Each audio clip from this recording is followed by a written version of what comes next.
May 2008, Wembley Stadium, Portsmouth 1, Cardiff City 0, Kanu, 37th minute, 1 goal. The FA Cup. Portsmouth Football Club, over a century old from a naval city on the south coast of England, were FA Cup winners at the summit of English football. By February 2010, they were in administration, the first Premier League club ever to enter administration mid-season. By 2012, they were in League One. By 2013, they were in non-league football. 5 years, from Wembley to the conference. This is how it happened, and what it tells us about English football. Portsmouth's rise in the 2000s was built on debt. Owner Milan Mandaric had built the foundations, but it was when Alexandra Gaydamak took over in 2006 that the spending accelerated to unsustainable levels. Harry Redknapp managed the team to its highest ever league finish, 8th in the Premier League in 2007 to 2008. Then the FA Cup in 2008.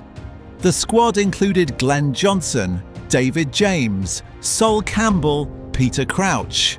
Players whose combined wages were extraordinary for a club of Portsmouth's actual commercial size.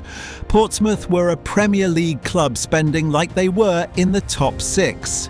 They were not in the top 6. They had an average attendance of around 17,000 at Fratton Park. The wages did not stop. In February 2010, Portsmouth entered administration. The immediate trigger, an unpaid HMRC tax bill of approximately £4.9 million. The underlying debts were far larger, total liabilities estimated at over £100 million. The Premier League deducted 9 points. Relegation confirmed. In the Championship the following season, Portsmouth's problems did not disappear. The wage structure, built for Premier League football, remained largely intact. Revenue dropped by approximately 40%. Wages did not drop proportionally. They were spending as much as promotion-chasing clubs while fighting for survival. In 2012, administration for the second time. 10-point deduction, relegated to League One. Still in administration. In 2013, failing to resolve their debts, they were relegated again. This time to the conference. The 4th tier to non-league in 3 years.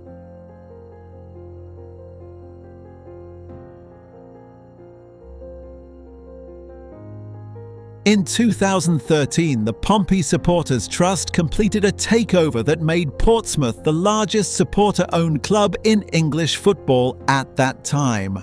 The trust raised money from thousands of fans, negotiated with creditors, and took control of a club with no money, enormous debts, and a conference fixture list. This is the most ambitious fan ownership project in English football history up to that point. Not because the fans were better at running a football club than a professional organisation, but because they had nowhere to go. Their accountability was permanent. Their motivation was genuine. When you own a club because it is the club of the city where you grew up, you do not cut and run. That is not business logic. That is something else entirely. Under supporter ownership, Portsmouth won promotion from the conference in 2017, returning to the EFL after 4 years in non-league. They reached League One by 2017 and stayed there for several years, building financial stability under the PST.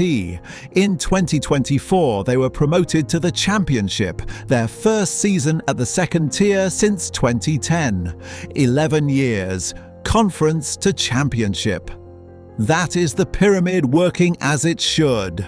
That is a community refusing to accept the death of something that mattered to them. Portsmouth's story is Derby County's story. It is Bury's story. It is Sunderland's story. A club spending beyond its means. An ownership structure without accountability. Regulatory bodies that approved owners who lack the financial capacity to sustain the club. England created the independent football regulator, at least partly because of what happened to Portsmouth and Derby and Bury. The same mistakes, the same collapses, the same responses. But Portsmouth's recovery is also the strongest single argument for supporter ownership in English football. Not because fans are better executives, but because fans are permanent. A private owner can sell and walk away. A supporter trust has nowhere to go. Portsmouth's question is not answered yet. The Championship has its own financial pressures, but 11 years of rebuilding, done properly under community ownership, is a model that English football needs to understand. Subscribe because the pyramid goes deeper than you think. Welcome to the Football Pyramid.